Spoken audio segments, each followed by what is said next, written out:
Trump and Macron have a discussion while he's out there doing the NATO thing. Also, the House GOP has a report out on impeachment. The Inspector General report means that people are running for cover and trying to run interference on both sides. A Peloton ad that's gotten far more attention than it intended to. And liberals don't like Melania's coat. That and more coming up.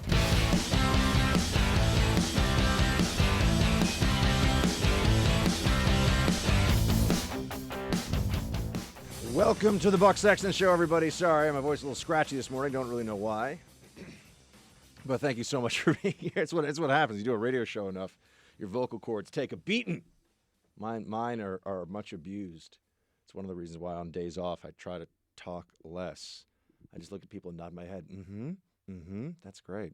We got a lot to get to today. NATO, North Atlantic Treaty Organization, been around for quite some time, trying to counter the Soviets. You got Trump sitting down with Emmanuel Macron, who I will say does remind me. I mean, you could cast him as the snooty French waiter in any movie or TV show.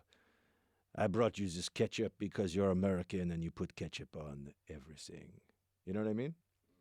You could do that, and it would work perfectly well. You know, doesn't really smile, doesn't really exude a lot of warmth, but certainly exudes a lot of Frenchness. There's a lot of French coming from this guy. But they're sitting there having a discussion about NATO. And here's what the media wants you to believe. Let's start with that. If you're just a casual observer of news channels and newspapers, with, of course, the few exceptions that have not made anti-Trumpism their business model, but if you happen to take a look casually and just see what's going on with NATO, you will read things and see things about how Trump is terrible for NATO. He's been a grave threat. In fact, there was a CNN analysis this morning. You can't make this stuff up. CNN analysis where he said, or where it was said, that Trump is the biggest threat to NATO. And so there's some irony in the fact that he is holding a meeting with different NATO leaders, including Emmanuel Macron of France. This is very stupid. This is aggressively stupid, as I was fond of saying in the past. Because first of all, if anyone thinks that it's a greater threat than Putin, I would really need them to explain that. I also think that the threat that Putin poses to us as a general matter is being exaggerated. I know that I've been telling you for years now, the media, the Democrats, are completely willing to skip past the real concern that China poses to us as a near-peer competitor, a country that at some point is going to try to flex its muscles and say, sorry, America, you're not the hegemon anymore. You don't get to make that call. Russia is a fraction of the Chinese economy and a fraction of the Chinese population. Let's be serious for a moment. Anybody who tells you that Russia is a bigger threat than China doesn't know what they're talking about or is lying. Well, let's get back to NATO for a moment, shall we? You have the discussion over ISIS fighters that got the most attention this morning from the Macron-Trump meeting. Please, producer Brandon, play clip 12. For me, the very first objective in the region is to finish war against ISIS. And don't make any mistake. Your number one problem are not the foreign fighters. This is the ISIS fighters in the region. And you have more and more of these fighters due to the situation today. This is why he's a great politician, because that was one of the greatest non-answers I've ever heard. And that's okay. Because sometimes you can have some temptation from the U.S. side, I don't say about President Trump, but could be the press, to say this is the European responsibility. I'm sorry to say that.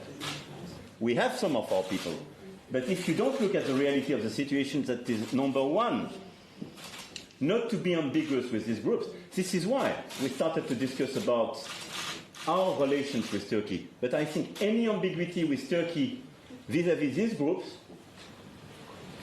is detrimental to everybody for the situation on the ground. France has actually taken back some fighters. But we have a lot of fighters. We captured a lot of people.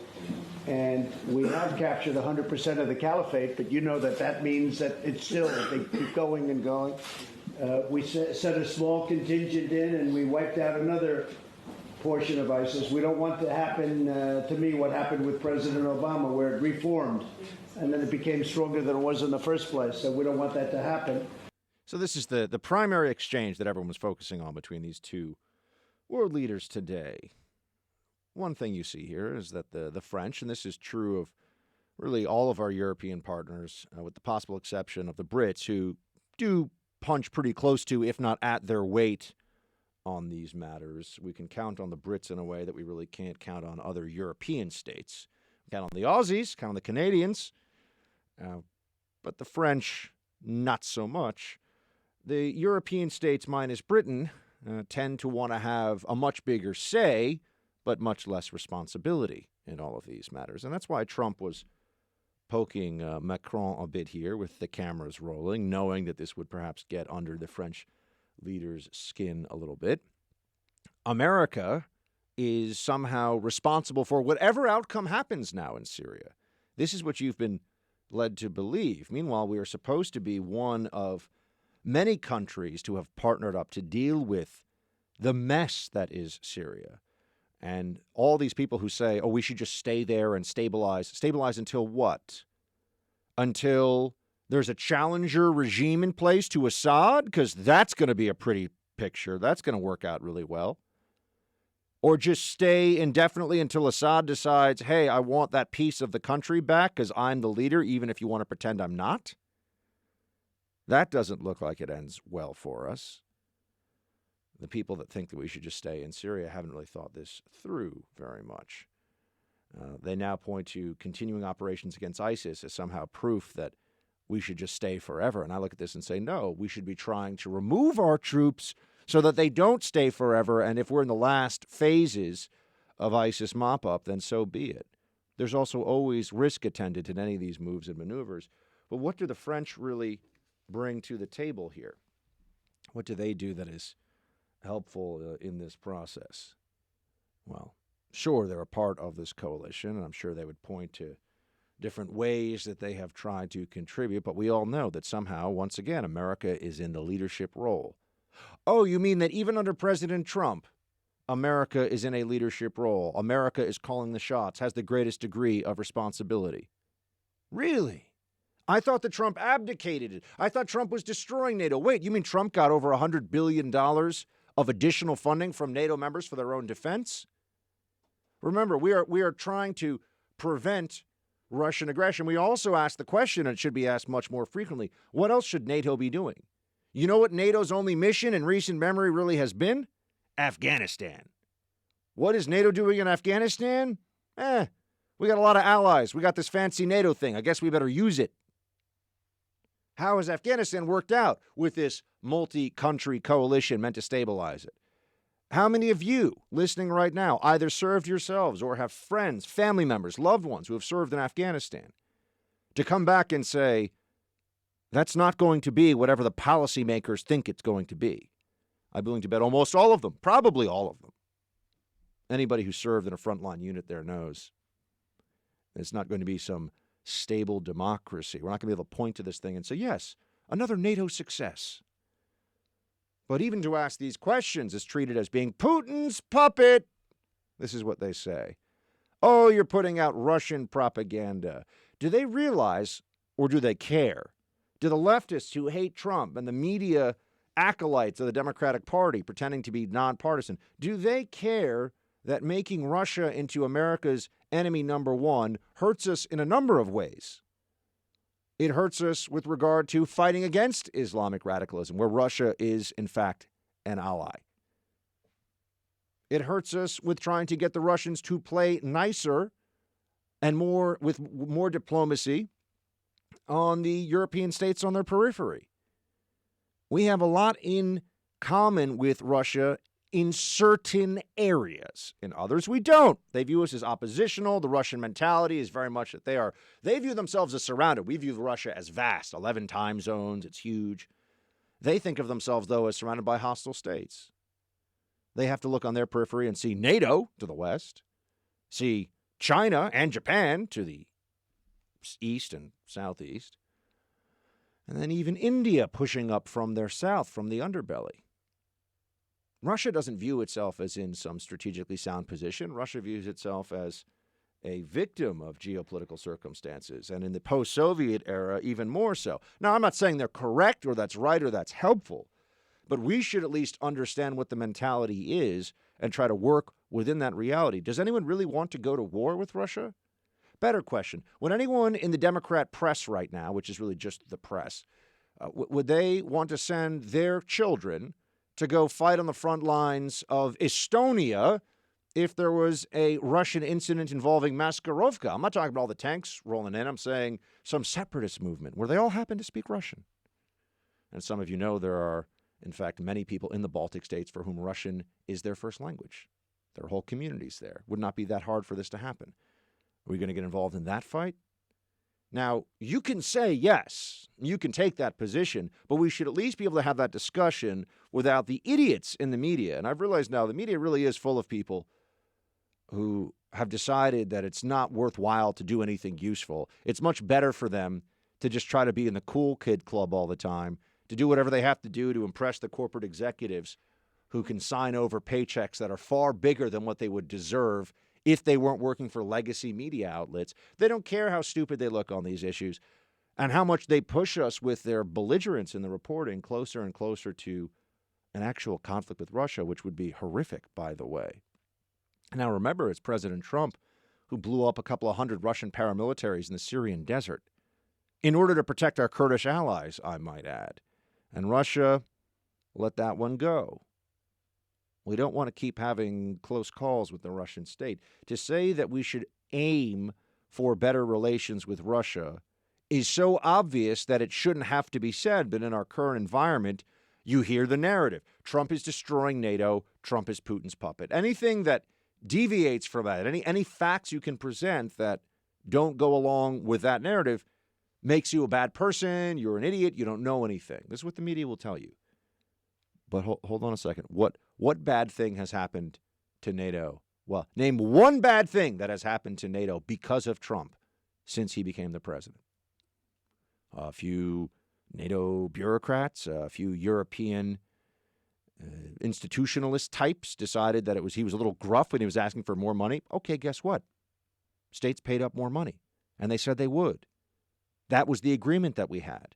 NATO is nothing other than an agreement, in fact. So when some states can say, yeah, we'll do this, and then they don't do it, doesn't that undermine the very core of what holds it all together?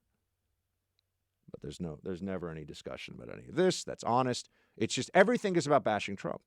Nothing can be separate from bashing Trump. These people, this is the totalitarian mindset. And you go back, you see the way it was in the Soviet Union. If you were in any way opposing the Soviet state, you were a counter-revolutionary, and therefore you were to be nullified, you were to be destroyed.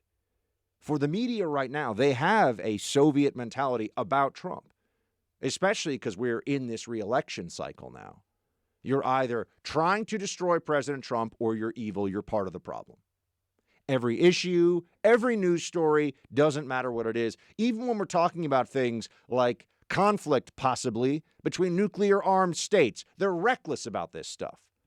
Putin's puppet. Oh, Russia. More sanctions on Russia. More tough talk against Russia. Really? How far do we really want to push that? Obama didn't push really much at all, by the way. He got real tough with Russia at the end of his presidency. We wouldn't have to deal with it. Didn't want to send those Javelin missiles. Did the whole expulsion of Russian diplomats and added sanctions after he was going to be out of office and wasn't his problem anymore.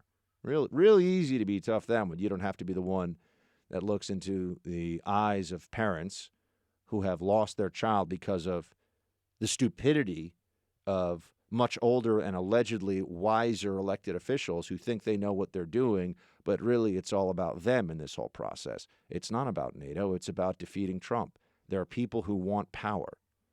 The narrative of NATO that you are being told every day has been completely misconstrued, distorted, and perverted as a club, yet again, against the President of the United States, and it is not based in reality. Just remember that as you see all of this playing out.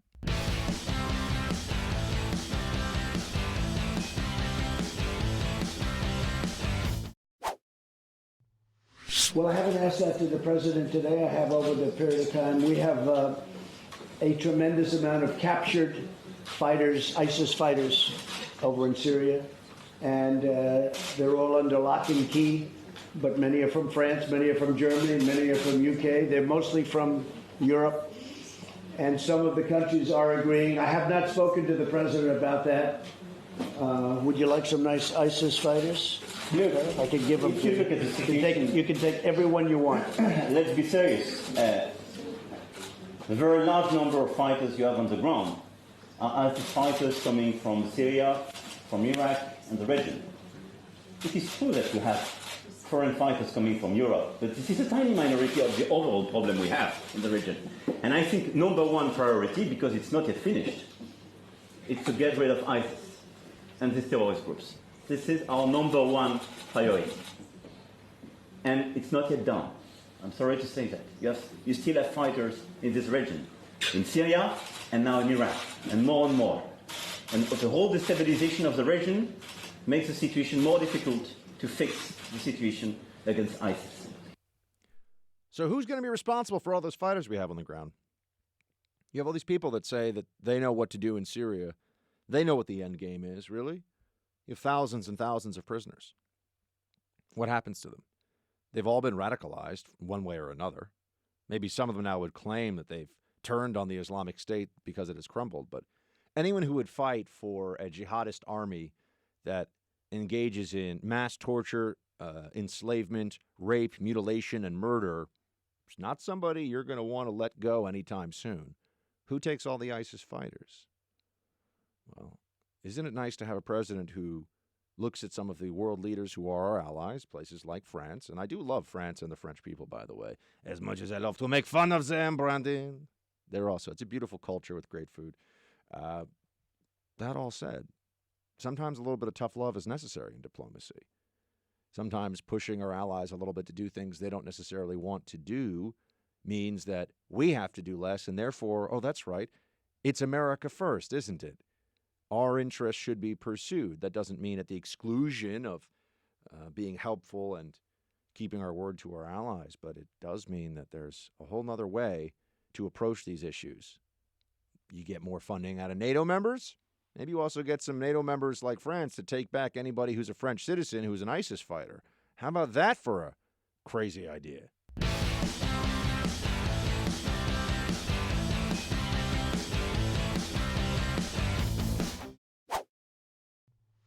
I think it's very unpatriotic of the Democrats to put on a performance where they do that. I do. I think it's a bad thing for our country. Impeachment wasn't supposed to be used that way. All you have to do is read the transcripts. You'll see there was absolutely nothing done wrong. They had legal scholars looking at the transcripts the other day, and they say these are absolutely perfect. Trump is right when he uses the word. Those concepts, those calls that we made, two of them were absolutely perfect calls. And I think it's a very bad thing for our country. Does it cast a cloud? Well, if it does, then the Democrats have done a very great disservice to the country, which they have.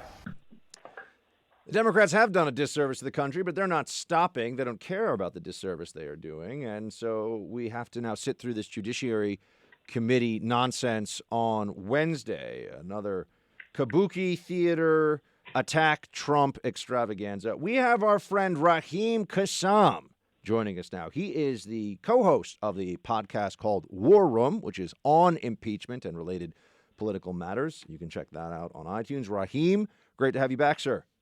Hey, thanks for having me, Buck. All right, so before we get into your expectations, and I know you're doing your show with Miller and with Bannon, so you guys are neck deep in this impeachment thing all the time. But before we get to what your expectations are for Wednesday, how do you assess what's happened so far? Have Democrats just been stumbling left and right, or do we not really know what their strategy is? I don't think they quite know what their strategy is, Buck. They went into this whole process. They were effectively sold a bit of a fantasy by this so-called whistleblower. The fantasy didn't turn out to be reality. We heard from the whistleblower very early on in this process that there were things on the phone call between President Trump and President Zelensky, which when the transcript was published, they weren't in there. Okay, so the Democrats then had to pivot, and they said, well, we're going to bring all these witnesses in. We're going to bring people who were familiar with the president's thinking. We're going to bring people who were familiar with the call, who were on the call themselves. Let them elaborate on this. And then they brought all of these witnesses in, first in Adam Schiff's star chamber in the secretive basement skiff of the Capitol building. Then Matt Gaetz goes in and says, you can't do this privately. You have to do this publicly.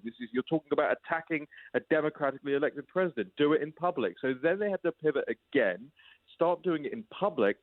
And in public, despite all the remonstrations of CNN and the New York Times, actually none of the witnesses corroborated what the whistleblower's original statement was, and none of the witnesses actually set out anything that was illegal, that was unconstitutional, that was an abuse of the president's power.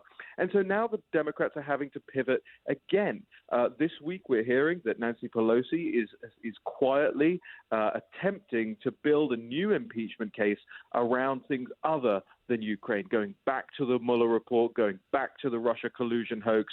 And of course, Jerry Nadler, who got ripped up by Corey Lewandowski in an earlier hearing earlier this year, you've seen how this chairman of the Judiciary Committee crumbles under pressure also. And I happen to believe, therefore, that after Wednesday, the Democrats are again going to have to pivot.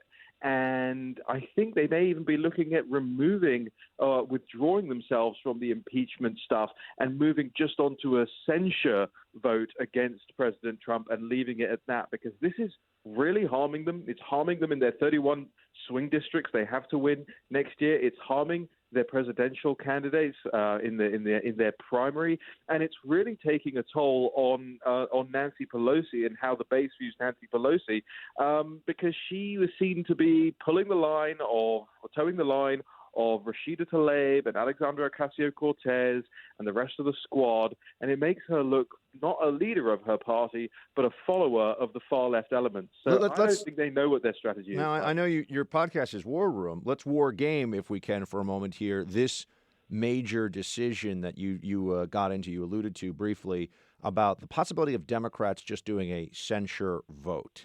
Wouldn't that then be viewed? And by the way, I'm always somebody who says nobody can predict the future. I would put my certainty that they will impeach at high, but who knows? And as you're pointing out, this thing is not going. There's no way that Nancy Pelosi thought that this would be where it is right now. And I think that much is clear. If they do a censure vote only, isn't that then going into a re-election cycle essentially an admission that this was all just political nonsense and that they didn't have the goods on him, though? How do you view that component of it? I mean, at least if they go to the mat, Raheem, Pelosi can say, we impeached, we did what we can. Yeah, she could say that, but then remember, the public will be able to see and view and read everything that comes out in the Senate trial. There will be cross-examination and cross-examination. There will be representations at the very highest level on all of that. So she might even want to avoid that process. If she goes for a censure overseeing the impeachment process through, at least she can say, well, look, we got a lot of very serious information of very serious players, all these unelected bureaucrats who are great patriots and everything that she wants to say about them. And we were obligated to take them at their word and have this process out. But it turned out that the evidence was not an impeachable offense, although it was an offense that the president should be censured over. And we take our constitutional, obligations very seriously, and therefore that's why we're not pursuing this.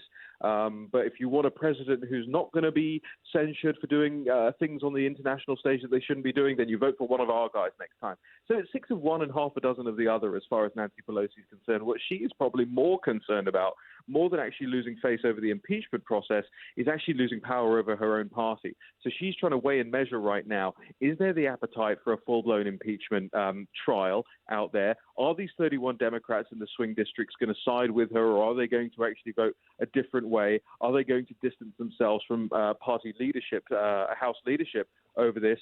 Or can she do something that pleases all sides, which, might be a censure vote? What would be the game changer from the Democrat side, you think, that would be a realistic possibility on this Wednesday hearing? I mean, I saw the list of some of the witnesses, Raheem. It's as though they're trying to put the American people to sleep. It's It's a constitutional law professors. That doesn't seem to me like it's going to move the needle. What could move the needle from, what is Nadler going to try to do? Or is he just going to repeat everything we've already heard and hope that the repetition itself becomes the argument? Well, so one of the things we're doing, or I'm doing as part of my role of the War Room podcast, is going through every single document. And yesterday you had the Republican Minority Report released. It's 123 pages.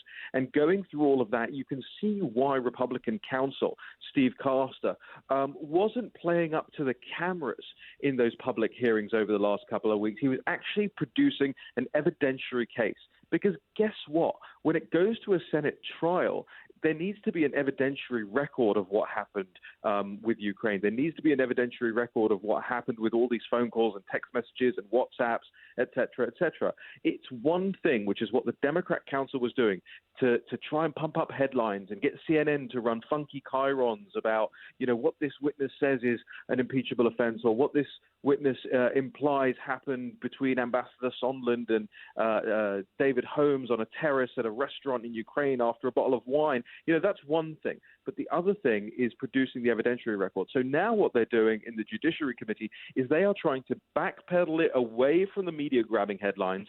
Putting up constitutional law professors lends more towards producing an evidentiary record, or at least producing evidence to show that the president has somehow overstepped his constitutional role. That's why they're getting all boring with this. They know they're losing the fight as it pertains to the granularity and the detail of this impeachment process. I think the big game changer is going to be this. If the Republicans manage to show and to have any doubt cast from any of these witnesses that say, look, maybe you disagree with the president's foreign policy and the way he went about the foreign policy, but do you see any evidence of wrongdoing? Then that will be a second hit. They did it the last time with all these other witnesses. Remember, none of them were able to say, at the end of the day, this was a directly impeachable offense. They just said, I didn't quite like it. It didn't really fit with my worldview. If they manage to get this out of the next set of witnesses, that's 2 strikes. Nancy Pelosi will then have a third attempt at bat to do something different. It might be a censure vote. It might be pursuing a full trial. But then, she's out. Raheem Kassam, everybody. He is a co-host of the War Room podcast with Jason Miller and Steve Bannon. They are diving deep into this every day. Raheem, before we let you go, real quick, I'm just wondering, Brexit, what's going on? Because it's been getting some headlines here and there, and then it kind of faded because the media is so obsessed with anti-Trumpism. Where does it stand right now? Yeah, it also probably faded because we have a general election in the UK now coming up on December the 12th. This is an election that's been called because there is a deadlock in Parliament. They can't get things going either way. And so it looks like Boris Johnson is going to be elected with a big parliamentary majority, an 80-plus seat parliamentary majority. And therefore, by January the 31st, he will be able to take Britain out of the European Union, not perhaps in the greatest way that some of us hardline Brexiteers like myself and Nigel Farage would have liked, but it still will be a leave by January the 31st. And I'm optimistic about that, less optimistic about pro-amnesty liberal Boris Johnson being prime minister for the next 5 years. But we'll cross that bridge when we come to it. Well, looks like Brexit might actually be happening. Isn't that kind of amazing? Because the elite media seems to have thought that they'd be able to just change this by telling us that it's so bad. Nothing more powerful than the will of the people. Raheem Kassam, everybody. War Room is the podcast. It's on iTunes. Check it out. Raheem, thanks so much, my friend. Thank you, bud.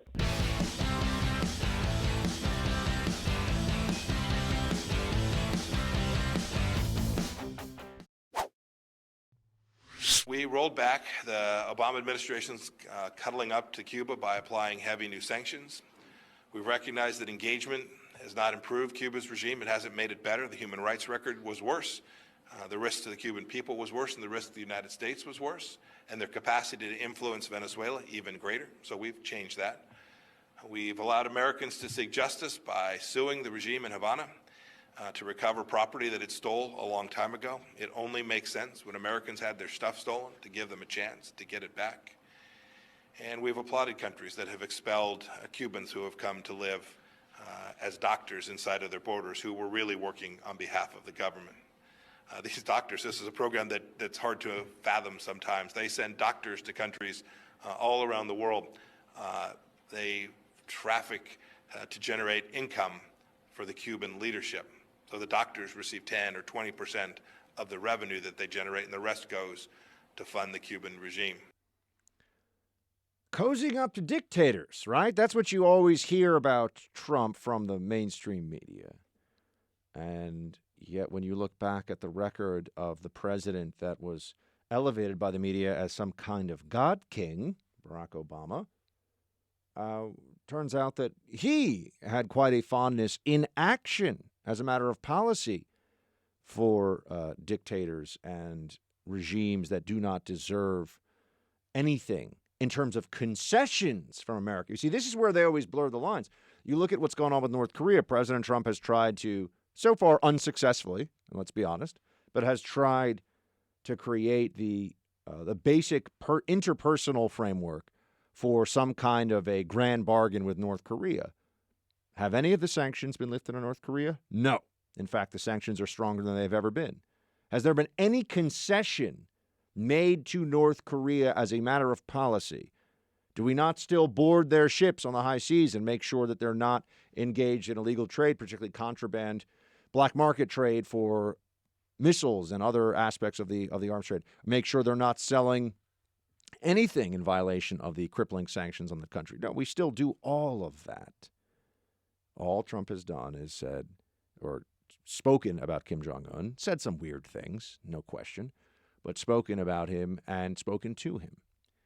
With Iran, the Obama administration came along and said, hey, so you don't have to do anything that's really difficult for you, and we're actually going to deliver to you huge pallets of U.S. cash, which you can then fund your terror regime with, and we're going to make sure that neither the Israelis nor anybody else would be able to make a strike on your nuclear facilities, because you'll be under the aegis, you'll be under the protection of this international deal that the Obama administration with European countries that have a long legacy of failure in the Middle East thought was a good idea.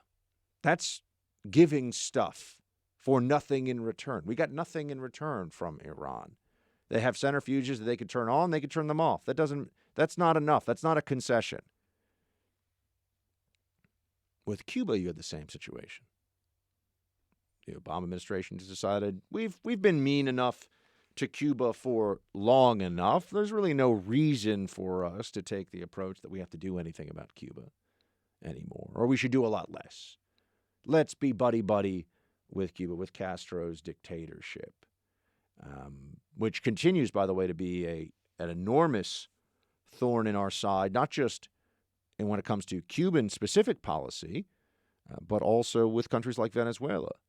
Wherever the worst elements, the worst political elements are operating, the Marxist, communist, socialist, revolutionary types in the Western Hemisphere and here in North and South America or anywhere, for that matter, you can often find the hand of the Cuban regime.